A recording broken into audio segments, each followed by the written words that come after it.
My name is Johnny, and I need your help.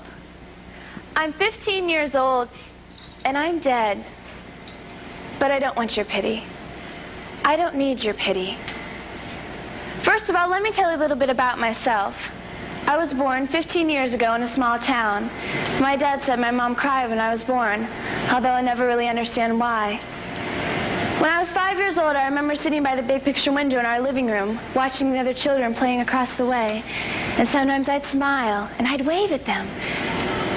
But they'd never wave back. They'd only point and stare. And one day I asked my mom if I could go outside and play with the other children. And she said, "No, you can't, Johnny." And I said, "But why, Mom?" And she said, "Because you're different, Johnny." Different. I learned to hate that word different. Sometimes I take my little red bouncing ball out on the sidewalk, and I call to the children to play with me. I'd say, "Please, play with me, please." But they never would. They'd only call me names like dummy, or stupid, or different. One morning I ran to that big picture window, and I saw that all of the children were gone. And when I asked my mom where they had gone, she said they had gone to school to learn things, but that I couldn't go, because school is no place for a little boy who is different. When I was 12 years old, my mom said that I could have a party of my very own with cake and decorations and surprises, and I could invite all the children I had seen playing in the neighborhood. I was so happy we got the cake and the decorations and the surprises, and I even helped my mom mail out the invitations.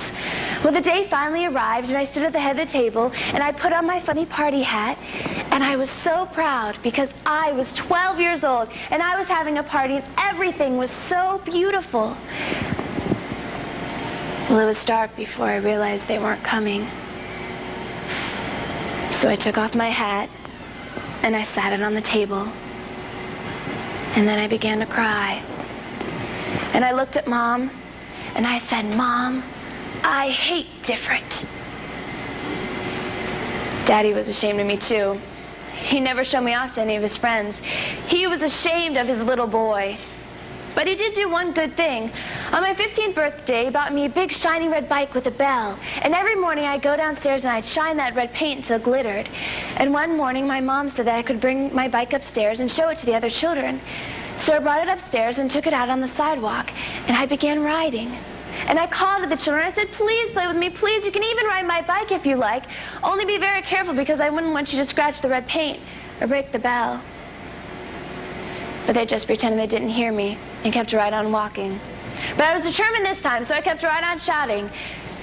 And then 3 boys came up to me, and they said, "We'll play with you, Johnny." I was so happy. I said, "You can ride my bike if you like, only be very careful." Well, they rode my bike, but they weren't careful. They were riding my bike, and then they threw my bike on the ground.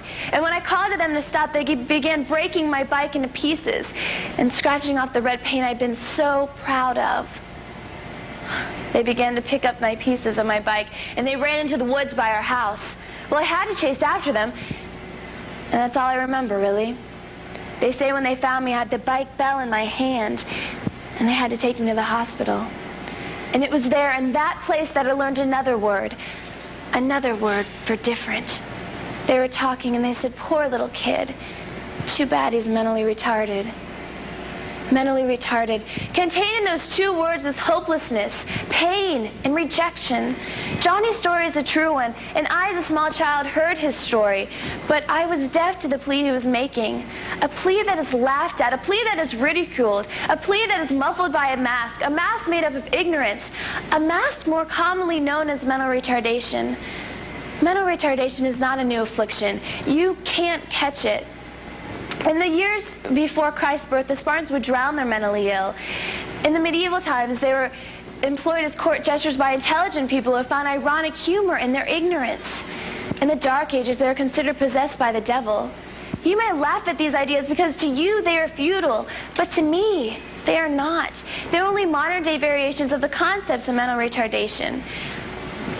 In this country alone, there are over 5 million mentally retarded. That makes them more common than polio, heart disease, and muscular dystrophy, and just as heartbreaking. If we don't stop laughing now, this mentally retarded child can actually hit bottom. In this day and age, we've been brought up to laugh at tragedy, to make fun of it. For example, say there was a man walking along the street who slips on a banana peel and falls into a manhole. We laugh at it because it is funny. But if we see this man after the fall, lying on the ground, bent and bleeding, it is then transformed into tragedy.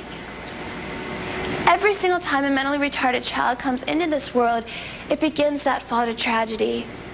If we don't stop laughing now and reach out, it can actually hit bottom. I have a little friend. His name is Tommy. Maybe you know him. Every day he pulls out his little red wagon and he sits in it, smiling, because Tommy doesn't understand what different or mentally retarded is. Nobody plays with Tommy. Will you play with Tommy?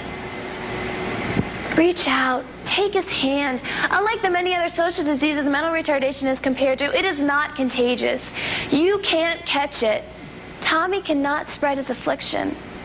The only thing Tommy can spread is love.